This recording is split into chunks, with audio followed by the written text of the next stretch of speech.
मुल्क में corona virus संगीन होने लगा। पंजाब के 6 शहरों के मुख्तलिफ इलाकों में स्मार्ट लॉकडाउन लगा दिया गया। लाहौर के 22 और रावलपिंडी के 9 इलाके शामिल है। गुजरावाला के 4 और गुजरात के 3 इलाकों में भी स्मार्ट लॉकडाउन लगाया गया है। जी हाँ, लाहौर में जिन इलाकों में लॉकडाउन लगाया गया है उनमें Allama Iqbal town, Nishtar block, Sutlej block, Muslim town, Wahdat road, cantt Gulshad Guldasht town के इलाके शामिल हैं। जहाँ लॉकडाउन लगाया गया है वहाँ तमाम शॉपिंग मॉल्स, रेस्टोरेंट्स और दफातर बंद रहेंगे। हर किस्म के इज्तिमात पर भी वहाँ पर मुकम्मल पाबंदी होगी। वज़ीर आज़म ने नवाज शरीफ की वतन वापसी के मामले पर बेबसी का इजहार कर दिया। उन्होंने कहा कि कोशिश कर रहे हैं कि मफरूर मुल्ज़िम को लंदन से डिपोर्ट करवाया जाए। वज़ीर आज़म ने यह भी बताया कि अस्करी क़यादत पर नवाज शरीफ के इल्ज़ामात से फ़ौज में गुस्सा पाया जाता है। जनरल बाजवा सुलझे हुए आदमी है, इसलिए बर्दाश्त कर रहे हैं, इनकी वजह से रद्द-ए-अमल नहीं आ रहा। वज़ीर आज़म इमरान खान का समा को 2 घंटे तवील इंटरव्यू। फौजी सरबराहान पर नवाज शरीफ की हर्जा सराई से मुताल्लिक सवाल।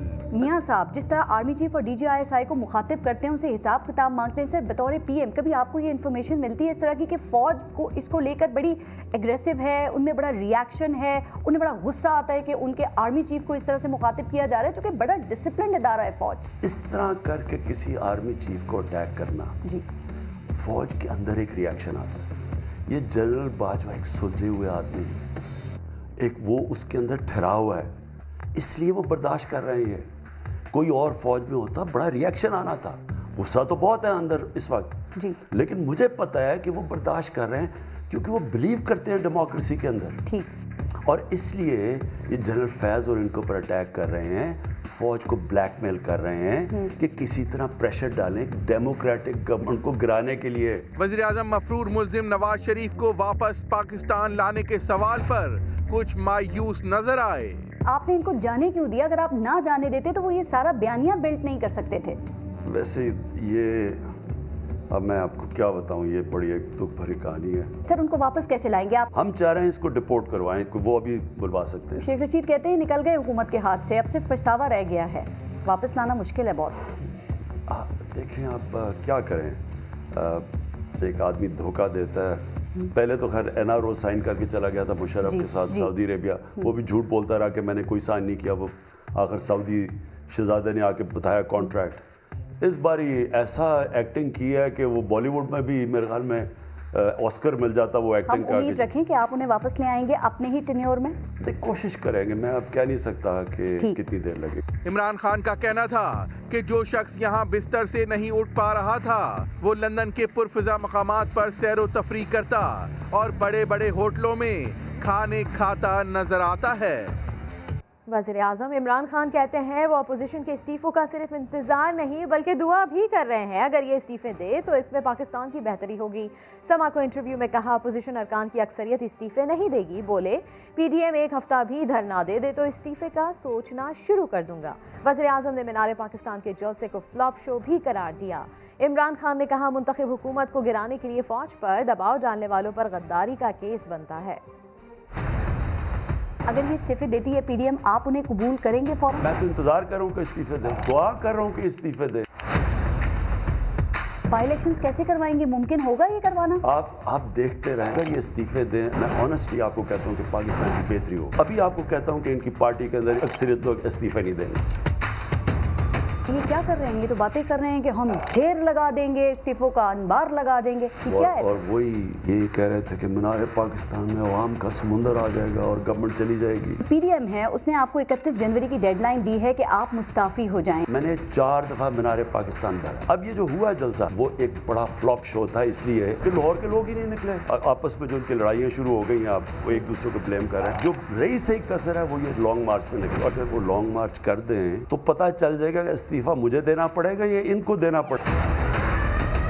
मैं एक चैलेंज करता हूँ, ये हफ्ता गुजार गए वहाँ, बाकी फिर मैं सोचना शुरू कर दूंगा इस्तीफे का। इनको पता है कि इमरान खान ने तो हिलना नहीं। ये आज क्या रहे हैं, आप जरा ये सुन लें। फौज के ऊपर प्रेशर डाल रहे हैं कि एक डेमोक्रेटिक गवर्नमेंट को हटा दो। दूसरा ये कह रहे हैं अगर ये जो आर्मी चीफ और ISF ISI चीफ मुझे नहीं हटाते तो फौज को कह रहे हैं कि इनको हटा दो। ये तो डेस्परेट है। मैं एक पाकिस्तान का इलेक्टेड प्राइम मिनिस्टर हूँ, पाकिस्तान की फौज मेरे ऊपर नहीं बैठी हुई, मेरी नीचे है। ये कहना कि मेरा एक नीचे इदारा मुझे गिरा दे, किसी दुनिया की डेमोक्रेसी में ये सुना है? आर्टिकल 6 लगता है ये गद्दारी का केस है, ये गद्दारी का केस।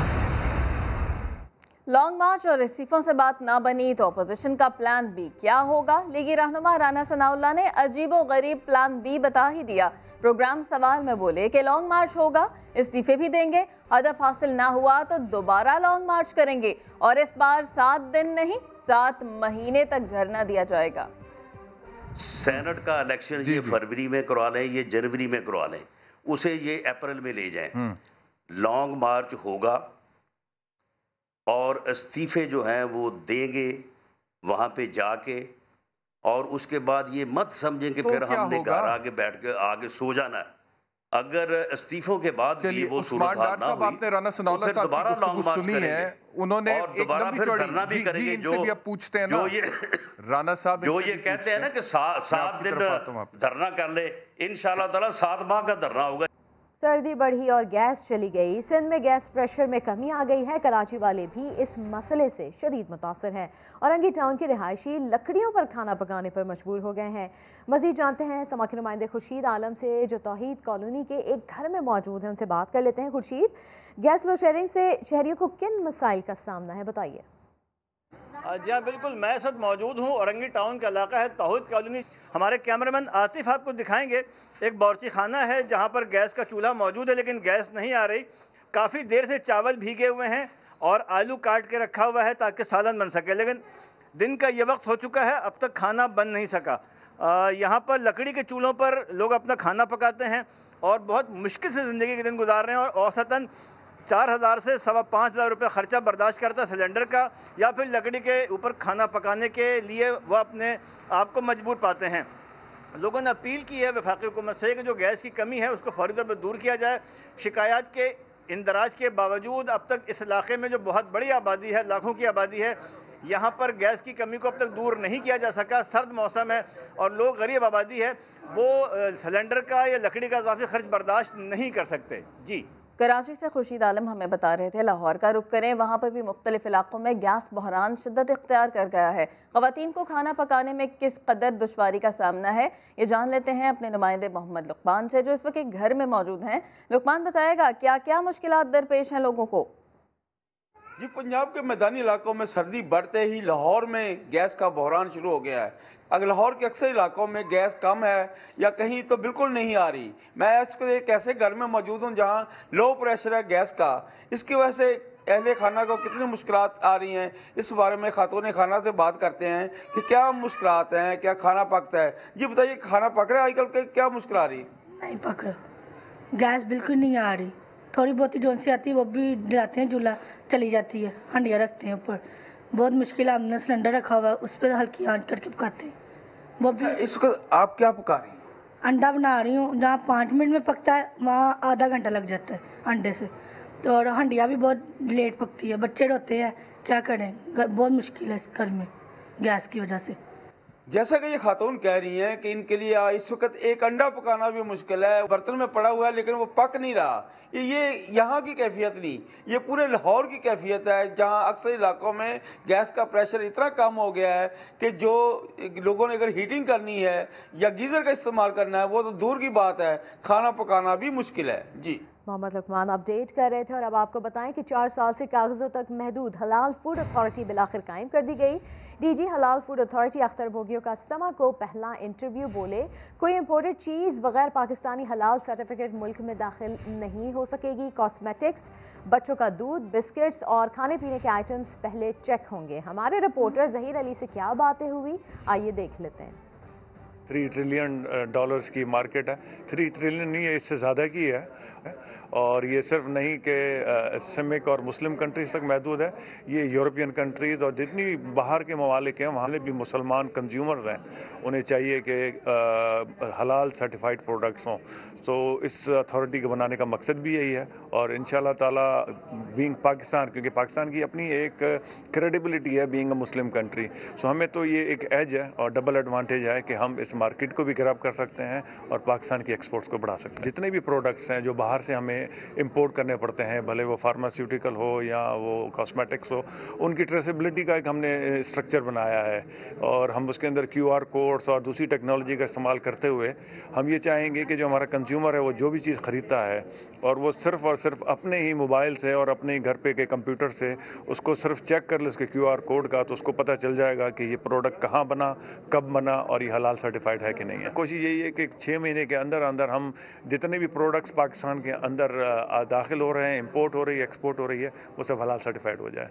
अच्छा, तो आप जब ये कर लेंगे उसका इम्पैक्ट क्या आएगा पाकिस्तानियों के लिए, क्या फ़ायदा होगा? देखिए जी, पाकिस्तान को सबसे बड़ा फ़ायदा ये होगा कि आपके जितने भी प्रोडक्ट्स जा रहे हैं उनकी क्वालिटी आपको रेस करनी पड़ेगी और हलाल सर्टिफिकेशन जितने भी आपके सर्टिफिकेट्स होंगे वो वर्ल्ड वाइड रिकग्नाइज होंगे। पाकिस्तान का जो लोगो होगा हलाल का वो पूरी दुनिया में माना जाएगा, रिकग्नाइज किया जाएगा। ये इंटरव्यू आपने मुलाहजा किया। आगे बढ़ें, शिकारपुर का रुख करें, जहां शौहर ने शक की बुनियाद पर बीवी और नौजवान को फायरिंग करके कत्ल कर दिया और पुलिस ने मुलजिम को असलहे समेत गिरफ्तार कर लिया। मज़ीद जानते हैं समा के नुमाइंदे इरशाद आराई से। इरशाद, बताइएगा क्या कहती है पुलिस इस वाक़े के बारे में? जी, ये शिकारपुर का लड़ाई मोहल्ला है जहाँ पर जो है शौहर के हाथों जो है अपनी नौजवान बीवी जो है इकबाल खातून को जो है उसके आशना अब्दुल जब्बार को साथ जो है उसको फायरिंग करके कत्ल कर दिया है। लाशों को जो है पुलिस ने अपने उसमें जो है सिविल अस्पताल मुंतकिल किया, जहां पर लाशों को पोस्टमार्टम के बाद जो है गुस्सा के लिए हवाले कर दिया गया है। पुलिस की बरवक्त कार्रवाई जो है और उसके शौहर को जो है असले समेत गिरफ्तार कर लिया गया है। मजीद जो है SHO का कहना है कि हम इसकी तफ्तीश कर रहे हैं। बहुत शुक्रिया इरशाद आराई, अपडेट किया आपने। क्या कोई हुकूमती वजीर इसराइली हुकाम से मिलने तल अबीब गया? वज़ीर आज़म से सवाल हुआ तो उन्होंने इसकी वाज़े अल्फाज में तरदीद कर दी। प्रेशर है इजराइल को एक्सेप्ट करने का सऊदी अरब की तरफ से या दीगर अरब ममालिक की तरफ से, चूंकि सऊदी अरब ने अभी UAE, मराकश और ओमान को तो राजी कर लिया है, तो पाकिस्तान पे भी प्रेशर तो होगा। मेरे ऊपर किसी किस्म का प्रेशर नहीं, ना है ना कोई डाल सकता है। वो इसलिए नहीं डाल सकता कि मैं एक तो कायदे आज़म मोहम्मद अली जिन्ना की पॉलिसी पे चल रहा हूँ। हम कभी इसराइल को रिकग्नाइज नहीं कर सकते जब तक फ़लस्तीनियों को उनके हकूक़ ना मिले। तो सारी कौम फ़लस्तीनियों के साथ खड़ी है, वो चाहती है कि उनके हकूक़ मिले, इसलिए मेरे ऊपर कोई प्रेशर नहीं है। राइट सर, क्या एक खबर ये आ रही है कि कोई गवर्नमेंट की कैबिनेट से कोई मिलने इसराइल तेल अबीब में गया है, ऐसी कोई बात है? बिल्कुल फेक न्यूज़ है। देखें, मैं फिर से आपको बता रहा हूँ। Welcome back. पाकिस्तान की मईशत दोबारा ट्रैक पर आ गई। क्या आपको मालूम है इस साल बरामदात खुसूसन टेक्सटाइल एक्सपोर्ट्स ने कई रिकॉर्ड्स तोड़ दिए हैं? जी हाँ, हमारे नुमाइंदे अब्दुल अहद की जानिब चलते हैं, वो बताते हैं इससे मुताल्लिक़।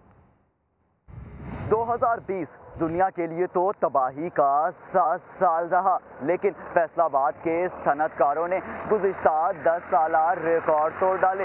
बरामदात इतनी बढ़ी कि ऑर्डर समा मुश्किल हो गए। अगर हम सालाना रिकॉर्ड की बात करें तो 2011 के अंदर मुल्की एक्सपोर्ट 1533 मिलियन डॉलर थी, जिसके अंदर ज़्यादातर शेयर्स टेक्सटाइल का था। अगर हम अगले ही साल यानी 2012 की बात करें तो इसके अंदर मुल्की बरामदात 1896 मिलियन डॉलर थी, जबकि 2013 के अंदर मुल्की बरामदात में थोड़ी सी कमी आई, मुआइशत भी डगमगाई। 2015 के अंदर एक बार फिर से मुआइशत को धचका लगा। अगर हम 2018 की बात करें, यानी कि ये इलेक्शन का साल था, इंतखाबात के साल के अंदर एक बार फिर से बरामदात में थोड़ी सी कमी वाक़या हुई और मुल्की बरामदात 1839 मिलियन डॉलर तक रही। 2019 यानी कि मुल्की बरामदात में तारीखी जो है तारीख के सबसे बुलंद तरीन सतह पर जा रही थी और ऑर्डर्स की भरमार थी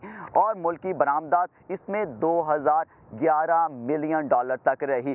अब ये सनतकारों के लिए एक खुश आइंद साल शुरू हुआ था 2020। जैसे ही ये साल शुरू हुआ, कोरोना आया, लेकिन सनतकारों ने हिम्मत ना हारी और इस साल मुल्की बरामदात 2156 मिलियन डॉलर की हद भी क्रॉस कर चुकी है। हमारी बात हुई इंडस्ट्रियल स्टेट जोन के चीफ एग्जीक्यूटिव से, वो क्या कहते हैं आइए सुनिए। कोविड एक ब्लेसिंग इन डिस्गाइज पाकिस्तान के लिए साबित हुआ है।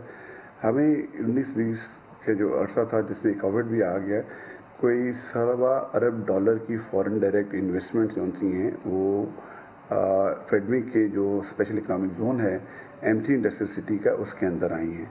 इसी तरीके से कोई 70 बिलियन रुपीस की लोकल इन्वेस्टमेंट्स हुई हैं और इसमें कोई 1.25 लाख लोगों को डायरेक्टली एंड इनडायरेक्टली हम जॉब अपॉर्चुनिटीज़ क्रिएट करने में कामयाब हुए हैं। टेक्सटाइल के ऑर्डर्स बहुत ज़्यादा थे, तो टेक्सटाइल सबसे ज़्यादा टेक्सटाइल था। इसके अंदर ऑलमोस्ट जौन सा था कोई 38% जौन से वो टेक्सटाइल इंडस्ट्री था। सदर चैम्बर ऑफ कॉमर्स भी मईशत की दुरुस्त सिमत पर खुश हैं, ज़रा ये भी सुन लीजिए। इस वक्त पाकिस्तान अल्हम्दुलिल्लाह अपनी एक्सपोर्ट्स के हवाले से इस रीजन के अंदर भी नंबर 1 पोजीशन पे आ चुका है जी। अल्हम्दुलिल्लाह आफ्टर कोविड हमारी एक्सपोर्ट्स अक्टूबर के अंदर 2.1 बिलियन डॉलर थी, वो हाईएस्ट थी, ऑल टाइम हाईएस्ट थी। लेकिन नवंबर ने तो की जो हमारी एक्सपोर्ट्स हैं उन्होंने तो पिछले 9 साल का रिकॉर्ड ना तकरीबन ब्रेक कर दिया है। तो हम पिछले 9 साल की अगर नवंबर की एक्सपोर्ट्स उठा के देखें तो हमारी इस वक्त हाईएस्ट है, तकरीबन 2157 मिलियन डॉलर की हमने एक्सपोर्ट्स की हैं, तो जो 2.157 बिलियन डॉलर बनती है एक्सपोर्ट। पाकिस्तानी एक्सपोर्ट का तकरीबन 60% हिस्सा टेक्सटाइल मसनूआत से वाबस्ता है और तकरीबन यहाँ 400 से ज़ायद इंडस्ट्रियल यूनिट्स जो हैं वो मुल्की एक्सपोर्ट के अंदर अहम किरदार अदा कर रहे हैं। इसके साथ साथ लाखों बेरोज़गारों को रोज़गार भी मिल रहा है। देखते हैं ये रिपोर्ट।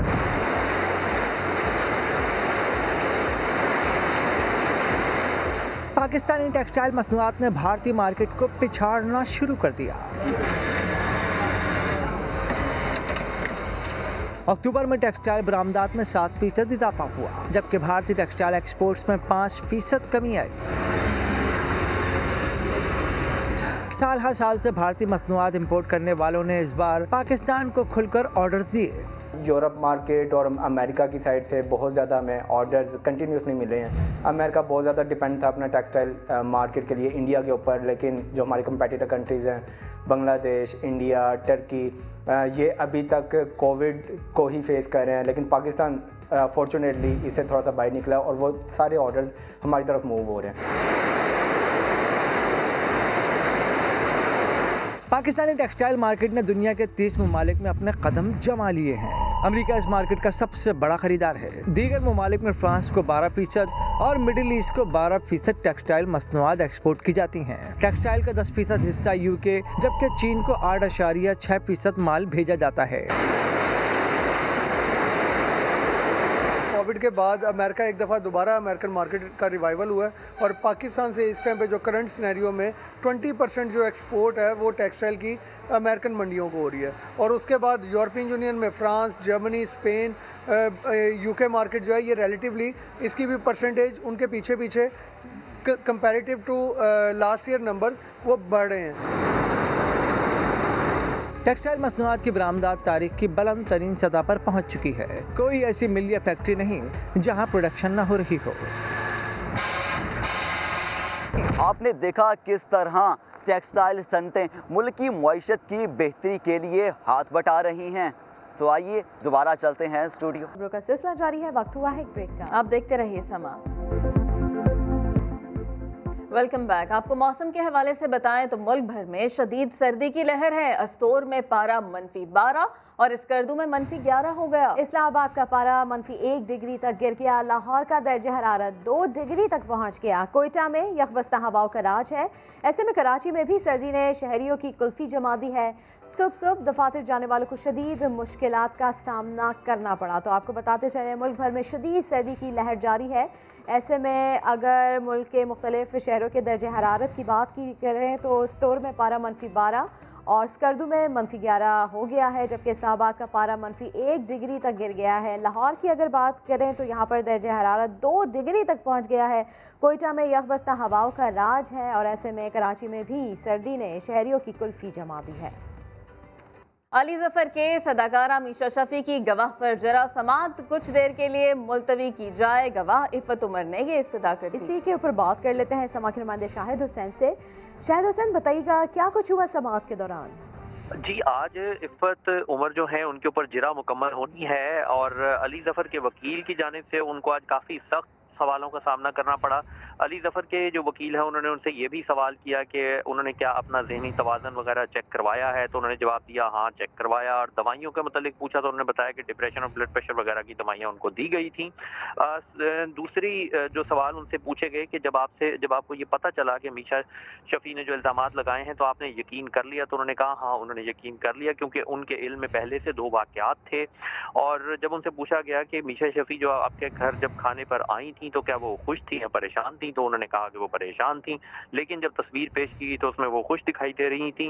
जिस पर इफ़त उमर ने कहा कि वो तस्वीर में ज़रूर खुश नज़र आ रही हैं, लेकिन जब उनसे अकेले में बात हुई थी तब वो परेशान थी। उनके ऊपर जिरा जारी थी तो इफ़त उमर ने कुछ वक्त मांगा अदालत से, क्योंकि बकौल उनके वो काफ़ी देर से खड़े खड़े कटहरे में थक गई हैं, जिस पर अदालत ने समात और ऐसे में अदालत ने इस्तदा को मंजूर करते हुए समात कुछ देर के लिए मुलतवी कर दी। बहुत शुक्रिया शाहिद हुसैन, अपडेट किया आपने। फिर वक्त इतना ही। किसी भी खबर के लिए विजिट कीजिए हमारी वेबसाइट समा.tv। इसके अलावा आप हमें फेसबुक और ट्विटर पर भी ज्वाइन कर सकते हैं। एक ब्रेक के बाद आपसे मिलेंगे हेडलाइंस के साथ। आप देखते रहिए समा।